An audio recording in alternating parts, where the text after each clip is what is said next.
Magic can make it. Where is Mayor this side? Thanks so much. Oh, yeah. Thank you. If you can take seats.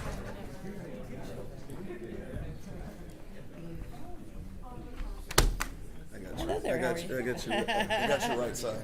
I don't know. That's a problem. Two of my good friends.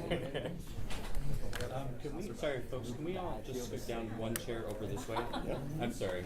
Sorry, what was that? We're trained. We move. That's cool. Just one chair over. Have fun. Thank you. You got a lot of power. I'm gonna set this up. Do you want me to speak?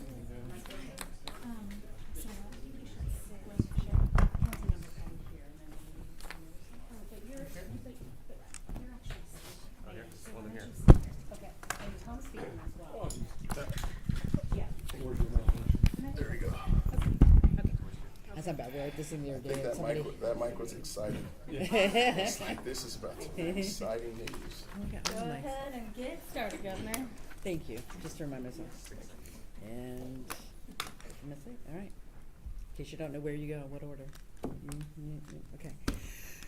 Well, good afternoon, everyone. Thank you for joining us. Today, members of the Multifamily Housing Development Work Group presented their recommendations to the mayor and I. Mayor Wilson and I convened this group a couple months ago to discuss state and city action to make it easier and faster for developers to build the housing that Portlanders and Oregonians need. So I want to start off by thanking the work group, and their work is not done, but they've hit a critical point of an initial set of recommendations, and they're going to continue to be partners with us as we move the city forward when it comes to housing construction. So I really want to thank them for their expertise and perspective to this conversation. They've been great, and you're going to hear from some of them today. Also want to thank the city council members who have been also engaged in this effort. This takes a village to do this, and we are looking forward to the work the City Council is doing to put some of these things into action. So at the beginning of the month, the mayor and I announced a bold initiative. I announced my support for the idea of waiving system development charges for the first 5,000 homes that could be built in the next 3 years. And we've already seen a lot of interest from our builders to take advantage of that, and really look forward to the City Council doing their part to finish an ordinance as soon as they can get it through their committees and through their process. Very, very important. We have a lot of folks interested in building homes in the city of Portland because of that proposal. And then I want to announce some other actions that have come out of conversations with the work group as a next set of steps that we're going to take. So first, we have to talk about permitting and how housing construction permits are being done. We just need to do them more efficiently and effectively. The city has made some progress, but we have to make more progress to really make it more predictable and efficient for our builders. So I'm directing the State Building Codes Division, which is an agency within the state government, to embed some of their staff in Portland to help the permitting department have additional expertise to do some streamlining and try to improve their processes. We're all focused on customer service, and our Building Codes Division staff will be helping the city of Portland achieve greater goals in the work that they're doing. It's going to bring down the cost of construction, because when you get through your permitting faster, time is money. That's going to help build things more effectively and more affordably. But I do want to say that embedded staff is not replacing the core staff that the city of Portland needs, and I know that there's a budgetary conversation where folks are trying to keep core essential services here in the city of Portland. We are going to be a valuable add-on and ally to do that work, but there will still need to be core services here in the city of Portland. Secondly, I'm going to be directing the State Building Codes Division to execute something called a mutual aid agreement. These are things that we have done in the past, where jurisdictions like the city of Portland are working with other city governments to share resources in case there's an ebb and flow in permitting. So if the city of Portland needs some help because permits are up, they'll get some help. If the city of Portland has a little time on their hands, they'll help other cities. A mutual aid approach is kind of what we do in fire, and we're in an emergency situation. So this allows cities to work together differently, and we're glad that the city of Portland is going to take up that voluntary agreement to work with other jurisdictions. The other thing I want to say is, we talk a lot about efficiencies, We have to do that, but we need a full menu of actions if we're going to actually get more construction happening in the city of Portland. We have to get more creative. There's one thing we want to add more energy to, and that's the office building to residential conversion. We're seeing this around the country. We need to see more of that happening in Portland as one extra piece to the puzzle of more housing construction. So I am directing Business Oregon, which is the state's economic development agency, to designate office to housing conversions to be an essential to the economic well-being of the state. If we can do more conversions from office to residential in the central city core, it's going to send a message, it's going to get more folks downtown, and it's the right thing to do with some of our empty buildings. It's not every building, but it's going to be important. So we're going to be working on that. Let me see. One more thing. What you see in the work group recommendations is a real interest in the city and the state by the governor and the mayor meeting with investors who want to invest in Portland. So we're committing to meeting with investors in the fall to talk about the value that is Portland and why building in Portland is not only the right thing to do, it's a good business investment. So we're committing to that. And then lastly, and I think most importantly, because it's kind of the underlying piece, is let's focus on the economic development of the city of Portland. So I'm going to be committing to having a near-term 6-month plan to put the economic development trajectory of the city back on track. Look, there's a lot of good ideas right now. There are things that different organizations, Prosper Portland, the City of Portland, other organizations like the Chamber have been working on, but we all have to be on the same page. So we know where we're going to be economically 6 months from now, 12 months from now, 2 years from now for the City of Portland. And I'll be digging in on that with Business Oregon as a lead for us, because as the city goes, so does the state, and I'm fully committed. So with that, I'd like to pass it off to the mayor. Thank you, Governor. I appreciate it. Thank you to Councilors Dunphy and Avalos. And I want to give a shout out to Councilor Ryan and his alma mater, the University of Oregon Ducks, who made the college men's playoff, and Oregon State did as well. So we have two teams. I don't often wear orange, but just let me give a shout out. Are you a that. baseball fan, I'm a Mr. huge Mayor? baseball I fan, knew and that. it starts tomorrow. So There you go. FYI, everybody. We just wrapped up the final multifamily housing development work group, and I'm proud of the proposals that this group crafted and brought forward. This is our moment to take action to revitalize Portland, to create much needed housing for Portlanders. That's why today we're announcing the City of Portland will reboot and expand its self-certification program, which will streamline permitting and accelerate project approvals. This initiative will cut red tape and improve efficiency to get housing built faster. In addition to self-certification and building on early lessons learned from the Portland Clean Energy Community Benefits Fund pilot, Prosper Portland, we are creating a new financial tool to push and convert vacant office spaces into housing in partnership with the community. Downtown Portland has a number of properties that could be repurposed, unlocking new housing opportunities and breathing fresh life into the city core and cutting carbon emissions by promoting the reuse of these existing buildings is essential. With $15 million in PSEF funding to support middle-income office to residential housing, we're opening the door for transformative work. Portland is open for business. It's open for housing, for opportunity, for growth, and for our climate future. This is important. By repurposing an office tower, it can save up to 80% of the emissions versus knocking it down and starting from scratch. It's exactly what our Portland Clean Energy Fund was designed to do. And if the byproduct is we get to add hundreds, if not thousands, of new housing units, it's a win-win for everybody in the city of Portland. Also, as the governor noted, the System Development Charges, or SDC waiver, for the next 3 years is another critical investment that we announced last time we met. It's going to fuel the construction of 5,000 units. We noted to the work group earlier that we hope that they can keep up. And that is something good government does. Good government doesn't tax things that they want, and we're not going to. Now, it's a challenge to the building community. Let's get going. And I'm happy to say that the developers are stepping up. They've signaled that they're ready to go, and we're ready to go as well. This moment is a springboard. We will continue working with the governor, our partners, our city council, the development community to drive more solutions like this and office to residential conversions. With collaboration and vision, we will ensure Portland remains a vibrant economic engine, and it's an economic engine that works for everybody, that leaves nobody behind. So thank you very much for helping us, and thank you for this opportunity. Thank you, Mr. Mayor. Council Ryan. Yes, thank you. And to the Beaver Mayor Wilson, thank you.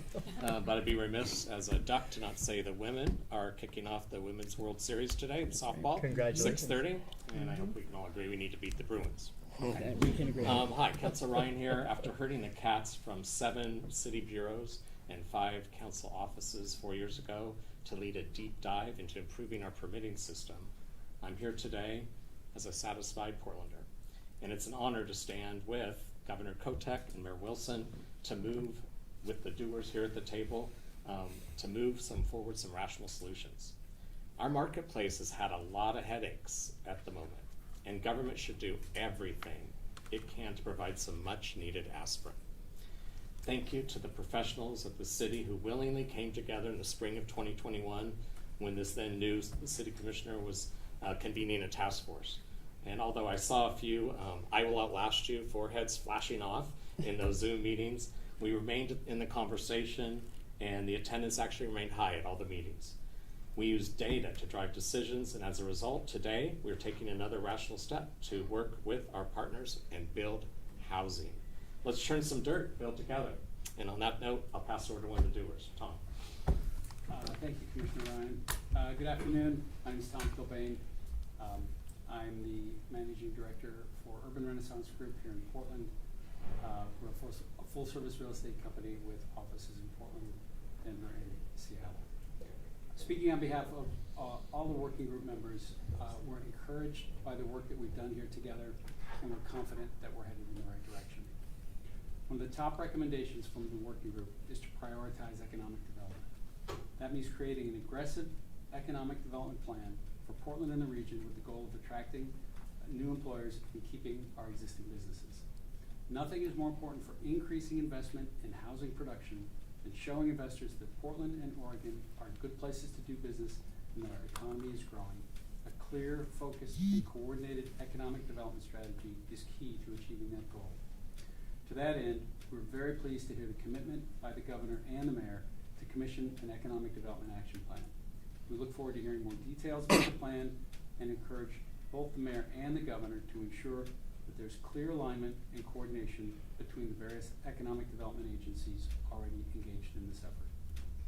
I can say with conviction that the business community is ready and willing to join with the governor and the mayor in delivering the open for business message to employers and investors alike.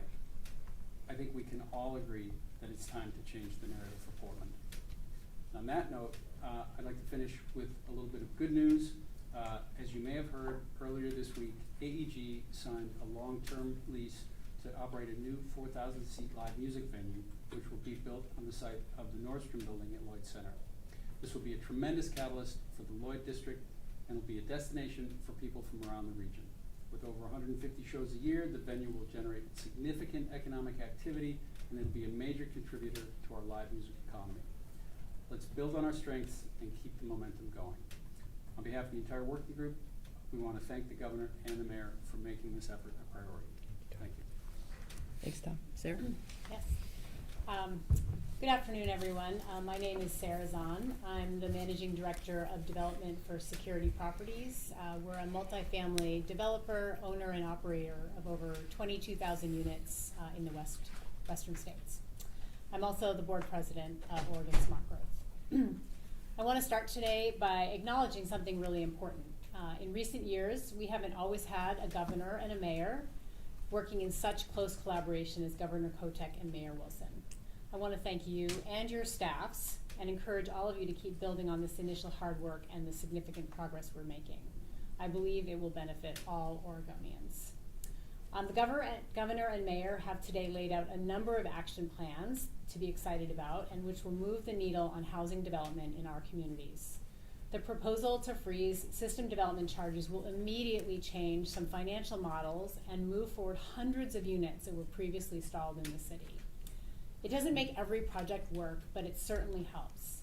Thank you to all who have expressed support for this proposal, including the council members in attendance today, and we look forward to its passage at City Council in June.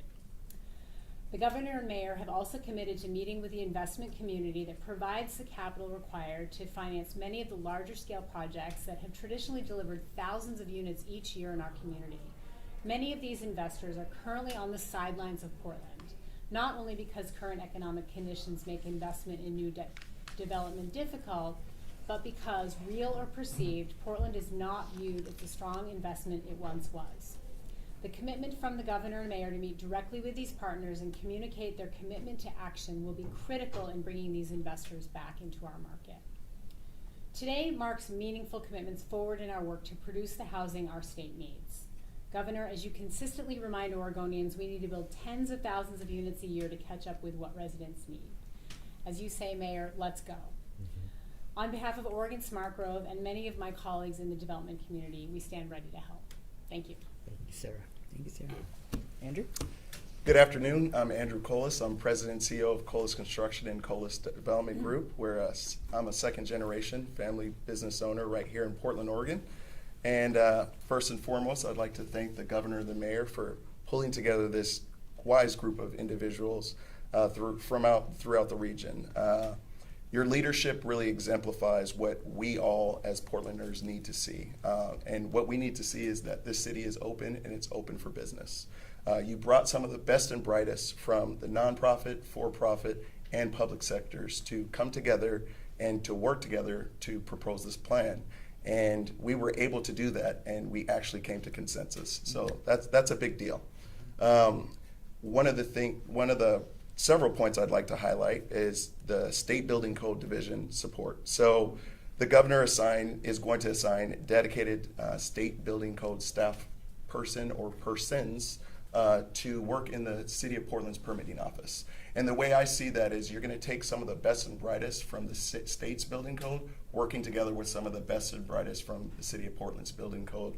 I think of it as a SWAT team of some of the smartest people that are going to help to unlock the red tape, knock down any bureaucracy that's holding and limiting the production of housing faster. And that's a really bold step. And it's not really about placing blame. It's about rolling up our sleeves and getting it done. It's a model for direct state and local partnership in response to a housing crisis.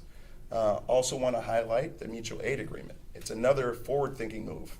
The mutual aid agreement between the state of Oregon and the city of Portland, it lends plan reviewers to other cities. So it will help smaller communities that are going through growth surges be able to stabilize and manage those surges, while at the same time keeping the skilled staff and experts from the city of Portland working when we have ebbs and flows in the production of development.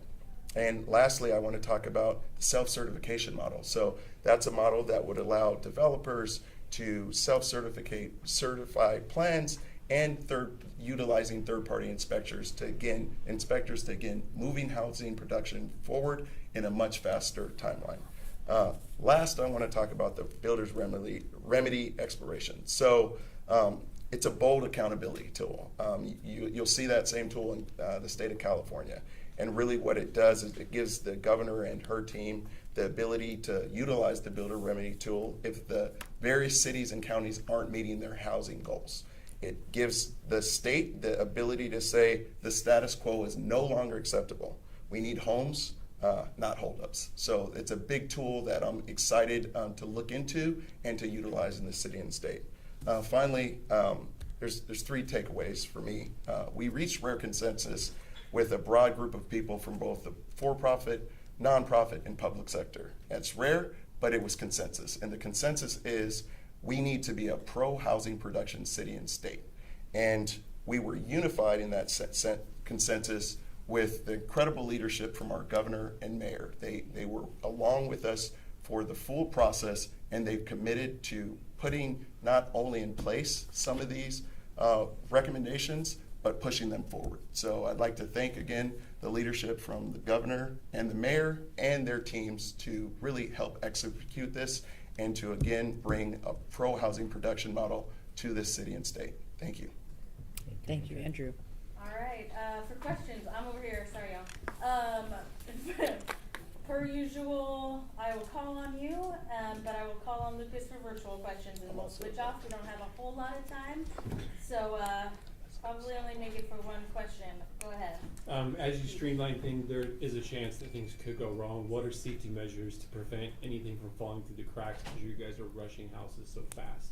I really appreciate the question. Well, I think we're all committed to maintaining health and safety requirements. No one's going to build something to put anyone in an unsafe situation.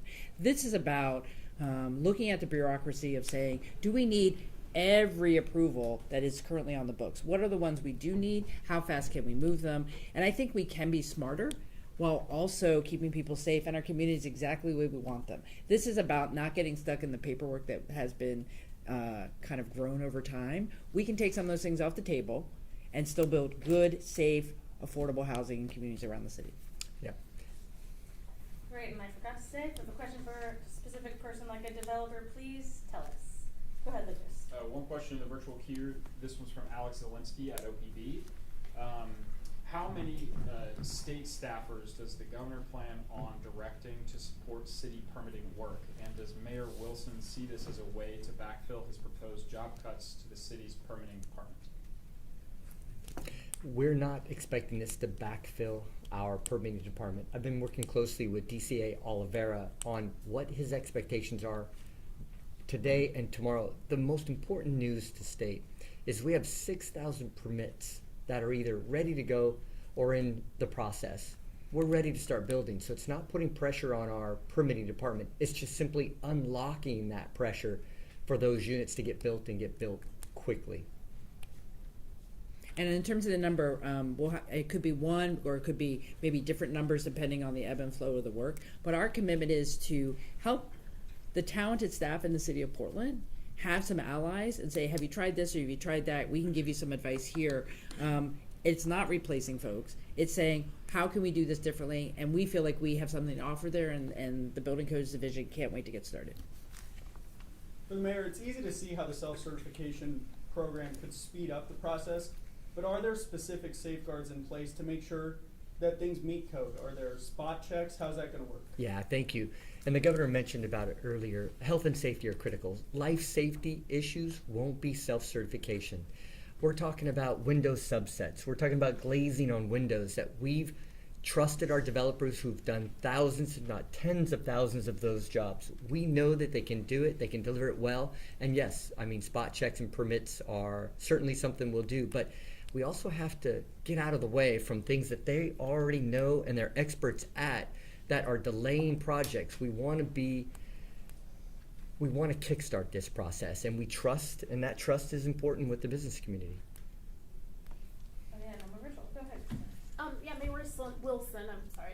With the difficult budget conversations that are now going on, where did the $15 million come from? Is that in your proposed budget? And then you mentioned PSEF funding. How does that have to do with the PSEF mission?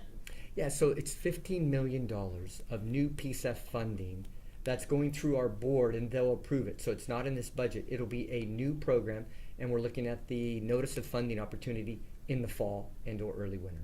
Where does the money come from? From PSEF, from the built reserves we have through PSEF. And then how is that part of the PSEF mission? As far as, well, as I've noted, so if you knock down a building and start from anew versus repurposing a building, you reduce the emissions by 80%. And so that's right in that mission for PSEF. Hi, Governor, Mr. Mayor, Douglas with Telemundo. How this project will help out Hispanic communities, and how is the city of Portland getting ready in case that the federal government is doing something against the city, since you have declared this sanctuary city? Thank you. Yeah, you know, I think that's a very important question. You know, we know there's so much uncertainty right now. And what we're doing by coming together is we're not going to wait for the federal government. We're taking action ourselves. We know that we have job loss. We know we need economic opportunity for all four corners of our city. What this does, it allows us to start building housing, which we all need. We all know we need. It also creates economic activity, which is going to be shared throughout the city and the state benefits as well because we use lumber and the land we have and then the skilled labor we have. Those three ingredients we have, and those are ingredients we're going to use to really keep Portland humming. We need to avoid federal uncertainty and create certainty in Portland, and that's what this program really does. And how, but the Hispanic community is gonna be available to this project? Absolutely. How is it gonna? Skilled labor, Okay. land and lumber, all of those ingredients really help the Hispanic community, but all of our community to really accelerate our economic growth. So all of us are going to really enjoy this economic renaissance. Do you have any comment on the sanctuary subject? I think my point is really clear on that. We're not going to change our values because somebody else in a different state and or national federal government asks us to change. Those are our values. But I tell you what the governor and I are going to do. We're going to show what a well-run city looks like when you don't leave anybody behind or try and exclude people. And that's what we're doing here. And that's what this is really going to show. And we're going to show how our economic engine can really thrive this circumstances. And we're in lockstep on that. You Yeah. know, we believe in our immigrant communities. We Yeah. believe in creating a state where everyone can be successful. And when everyone who works hard and contributes has a place that they can afford, we're all better off. And so this is going to allow us to help housing become more affordable, because the less time and less money you spend being stuck in a permitting process or not knowing where you're going to get the dollars to finish a project, it'll get done quicker, and that keeps it more affordable at the end of the day when it's built. Go ahead. You mentioned permitting is often holding developers up. What are some other aspects that are preventing particularly affordable housing development, and how does that fit into your conversations? I mean, is it just permitting, or we've heard conversations about sometimes things just don't pencil out? So I was wondering if you could touch on the other elements that are barriers to construction. Well, I think what I'll say is the housing challenge we have needs us to take on a variety of things. Whether it's housing that has some subsidy to keep it more affordable, or workforce housing for middle income families, or all housing on the spectrum, big, small, or whatever. You need a good workforce who's trained to do the work. You need to have financing that works for folks. That's why the SDC waiver is very important, because if you can take some of those costs off the front end, these projects that are permitted can actually go to construction, and that's important. We do have to talk about the permitting and the kind of regulatory environment that we're in, and really examine what's absolutely essential for health and safety and what just needs to get out of the way so we can get built. So you have to put all these things together, and the state's doing its part, the city's doing its part, and you know, this group of the folks who are the builders, the developers, they also want to do business differently, right? So we all have to think about what we can all put at the table to get this done. Anybody who has any to ask a question? All right, go ahead. Real quick, the council has to greenlight the SDC waiver. Is that the case with the self-certification program? And there was also third-party review referenced. Who's going to pay for that if that comes around? So the council will help us with the SDC, and yes, they have to approve that. And we've been working with them, providing the information they need, and we'll continue to work closer. As far as the self-certification, it's administrative change. And then I didn't catch your third question. There was a third-party review Oh. referenced in part of that self-certification program. Who pays for that? That comes from the developers and the contractors that are building. And just a point of clarification, we already have those third-party reviews for specific parts of the construction process. So when you're getting, for instance, a footing inspection, you have to have a third-party reviewer inspect your footing details before you call the city inspector. And the idea is that maybe we could minimize the amount of people that are having to be involved so you can maximize the utilization of those other inspectors. So it's happening, the skill and knowledge is there. And then if I can, just in regards to affordable housing and all housing production, when you think about a project, there's a timeline. So let's say the average timeline is 20 months from design to completion of construction. Let's just use that just for simple round numbers.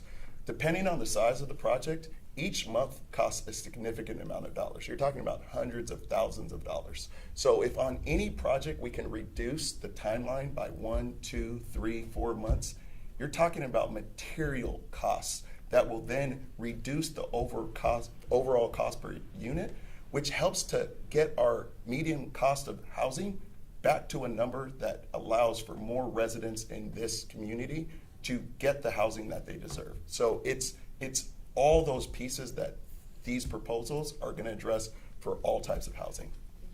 Great. We gotta wrap it up. You got two over here. Can I get one more in? Sorry, Christina, we're 5 over. You All right, did go. get two over there.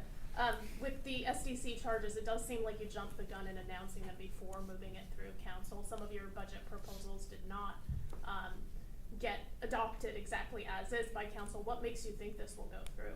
I think it's an exciting move to get Portland going. You know, I promised Portland that I was going to hit the ground running on day one. And frankly, it's exactly what all the councilors had noted as well as they were running. We're pretty lockstep in this one. Did we jump out there in front of it? It's time to let the developers know it's time to get building, and I'm confident that the council will be with us. But you bet I was in their offices talking to them before this announcement, taking a temperature gauge, and the temperature gauge was hot, and that's important. So we didn't go into this cold. We know that they're with us, and they are ready to get Portland building. And if I may, there's a few of us here in the room, councilors, and we've been a part of those split votes. We're united on this one. Yeah. All right. Thanks, everybody. Thanks, you all. everyone. Really appreciate it. Good to see Have you. a good day. No, I'm glad. No, I need a burner. No, are you kidding?